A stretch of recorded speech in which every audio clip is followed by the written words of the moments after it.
warahmatullahi wabarakatuh. Bersama saya Vina Penyustia di podcast ASN Masa Kini. Baiklah teman-teman, pada hari ini saya kedatangan bintang tamu yang sangat luar biasa dan juga sangat menarik. Pada hari ini perkenalkan ada Bapak Muhammad Nur Aulia. Halo semua, Ya, selanjutnya halo Bapak Holis Ar-Rahman, boleh disapa? halo. Oke, selanjutnya ada Bapak Melki Agung Saputra. Hai. Oke, terima kasih para bintang tamu. Kita akan memasuki topik pembahasan berikutnya. Baiklah, pada podcast kali ini kita akan membahas topik yang sangat menarik bersama para bintang tamu kita kali ini, yaitu terkait dengan role model. Pada hari ini, role model yang akan kita angkat adalah sosok Bapak Purbaya Yudisadewa. Pasti nih teman-teman semua mengenal dia sebagai sosok yang sangat hangat, ceplas-ceplos, dan banyak gebrakannya.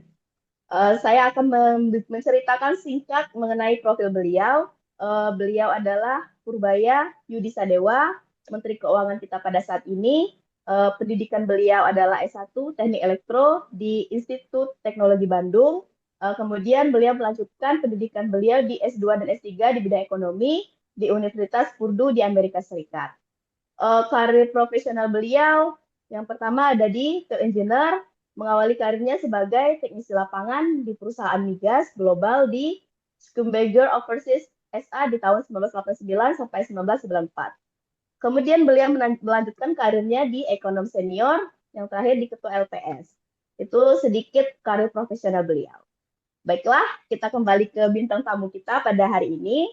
Saya ingin dengar nih, gimana sih pendapat teman-teman terkait sosok beliau yang sekarang menjadi isu dan perbincangan yang hangat di media sosial.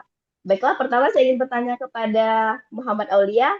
Boleh Ya, disampaikan makasih pendapatnya Mbak. tentang beliau? Kalau menurut saya ya tentang Pak Purbaya ini orangnya itu kompeten karena beliau ini ahlinya makroekonomi dan beliau ini nggak pernah berhenti untuk belajar. Pak Purbaya ini juga orangnya harmonis ya Mbak, soalnya selalu merangkul semua pihak, mulai dari bankir sampai rakyat biasa dan bikin suasana jadi nggak terlalu tegang. Selain itu, Pak Purbaya ini orangnya adaptif karena beliau ini selalu memberikan inovasi, Mbak, untuk perekonomian di Indonesia. Oh iya, benar sekali sih. Saya lihat juga di media sosial, beliau benar-benar bersikap selayaknya, beliau benar-benar merangkul masyarakat ya, Mas Aulia ya.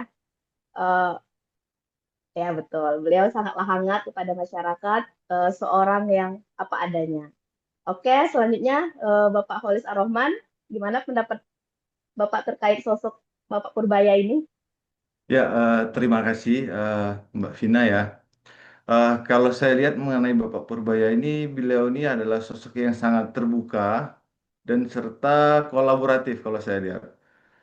Jadi kalau kita lihat di media-media, dia ingin menjawab pertanyaan-pertanyaan yang ada, terus ingin berdiskusi, dan intinya dia kolaboratif lah. Kolaboratif dalam hal dia bisa bekerja sama dengan beberapa kementerian juga, ke kanan ataupun ke bawahannya sendiri ya, kan di Kementerian Keuangan itu kan ada beberapa instansi ya, kayak Ditjen Pajak, Keuangan dan lain-lain. Nah itu dia bisa mengkolaborasikannya itu sih menurut saya salah satu poin plus juga. Dan saya rasa dia juga loyal ya, karena dia yang awalnya dari swasta, dia kemudian mencoba masuk untuk mensupport pemerintahan kita, untuk pemerintahan yang lebih baik, untuk fiskal yang lebih baik, katanya ke depannya ya. Ya kita harap dan kita doakan semoga dia bisa mewujudkan itu gitu ya. Walaupun banyak gonjang-ganjing gitu ya. Ya mungkin itu sih pendapat awal dari saya. Terima Oh kasih. ya, benar sekali. Ya, sama-sama Bapak Holis, benar sekali. Di awal-awal pelantikan beliau saja banyak yang mendiskreditkan beliau, banyak hal-hal negatif terkait beliau, akan tetapi pada saat sekarang kan beliau menunjukkan hal-hal positif yang dia berikan. Oke, selanjutnya Bapak Melki Agung Saputra boleh memberikan pendapatnya tentang sosok beliau ini? Baik mengenai Pak Purbaya ini sendiri berawal dari banyak pro kontra di masyarakat bahwa kapasitas Pak Purbaya ini diragukan menjadi Menteri Keuangan. Tetapi dengan gebrakan-gebrakan awal yang dilakukan oleh Pak Purbaya ini ternyata dapat memberikan kepuasan tersendiri bagi masyarakat akan kebijakan-kebijakan yang dikeluarkan Pak Purbaya. Salah satu gebrakan awalnya itu perpindahan dana dari Bank Indonesia ke bank-bank sentral. Sehingga di sini Pak Purbaya memberikan kebijakan bahwasanya keuangan negara itu tidak harus disimpan, tetapi harus disalurkan ke masyarakat agar masyarakat bisa menikmati eh, bisa menikmati dan bisa memberdayakan keuangan sehingga perekonomian di masyarakat itu menjadi berkembang. Nah, ini salah satu gebrakan yang dilakukan oleh Pak Purbaya yang menjadi sebuah kebijakan yang berorientasi ke pelayanan karena pada dasarnya kebijakan ini kembali kepada kepuasan dari masyarakat itu sendiri. Setelah kebijakan ini keluar, banyak sekali masyarakat berterima kasih kepada Pak Purbaya. Mungkin itu Ibu Pina dari saya.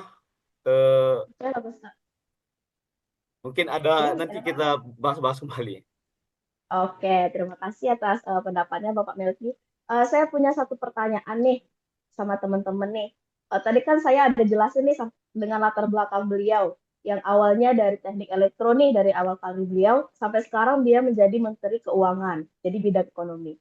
Ada nggak sih pendapat kalian tentang beralihnya beliau dari pendidikan teknik elektro ke ekonomi? Gimana sih pendapat teman-teman?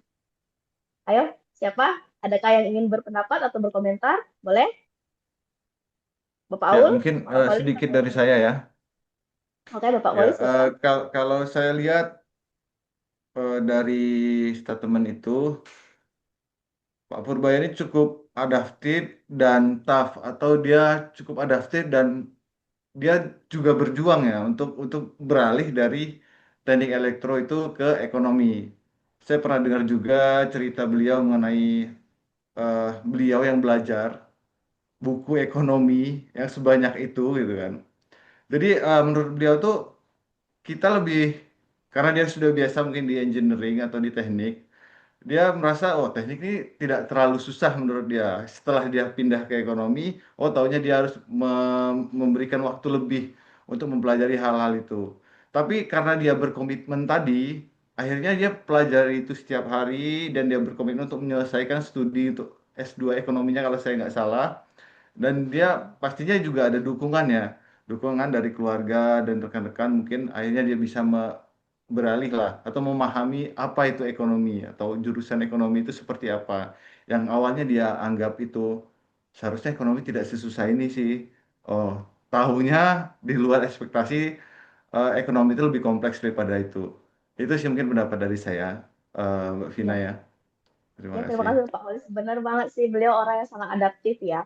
Karena kalau menurut kita, pandangan kita nih, dari elektro ke ekonomi itu sepertinya kayak nggak memungkinkan ya. Tapi ternyata beliau mampu dan menunjukkan banyak kebijakan-kebijakan ya.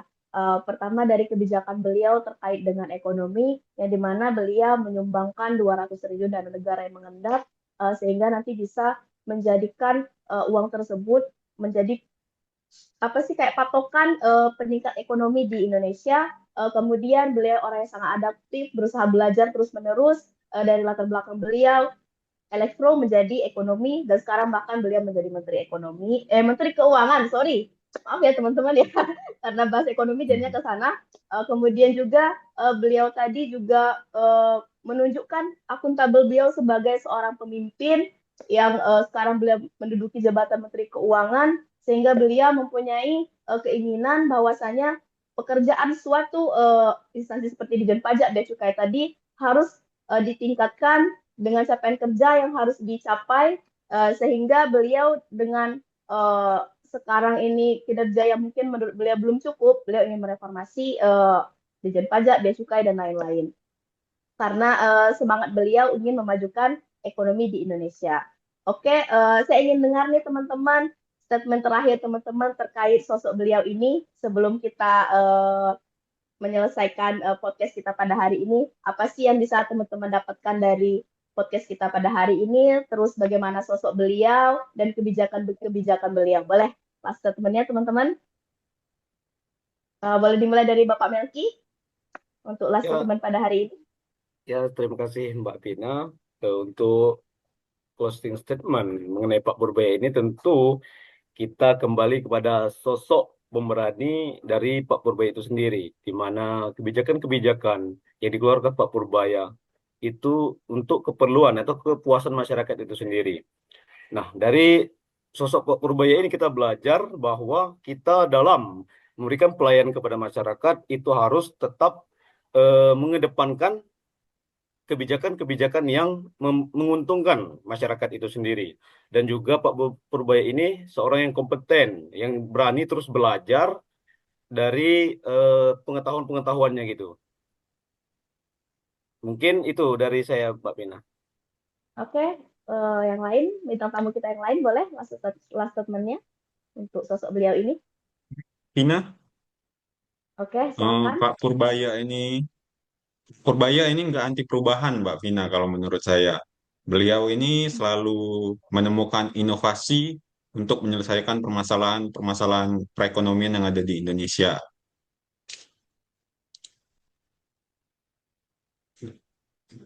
Oke, terima kasih Bapak Muhammad Aulia. Selanjutnya boleh last statement dari Bapak Kholis Ar-Rahman. Oke, mungkin terakhir dari saya mengenai Pak Purbaya ya. Pak Purbaya itu orangnya nyentrik, tapi terbuka. Terbuka dalam hal berdiskusi, berkolaborasi, ataupun menjawab statement-statement yang ada di masyarakat. Mungkin itu dari saya. Terima kasih. Oke, terima kasih kepada para bintang tamu kita pada hari ini.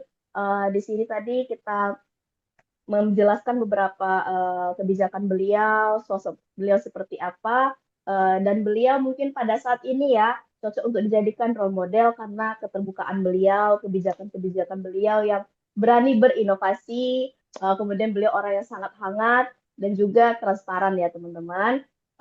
Baiklah, terima kasih atas kehadirannya para bintang tamu dan juga pendapat, sharingnya, dan juga apa sih pandangan teman-teman tentang sosok beliau yang saat ini sangat menarik untuk diperbincangkan. Oke, terima kasih atas waktunya. Saya Vina Penistia. Mungkin sekian bincang kita pada hari ini dalam podcast ini. Terima kasih sudah mendengar semuanya mengenai perbincangan kita hari ini. Saya tutup. Wassalamualaikum warahmatullahi wabarakatuh. Waalaikumsalam. Assalamualaikum warahmatullahi wabarakatuh.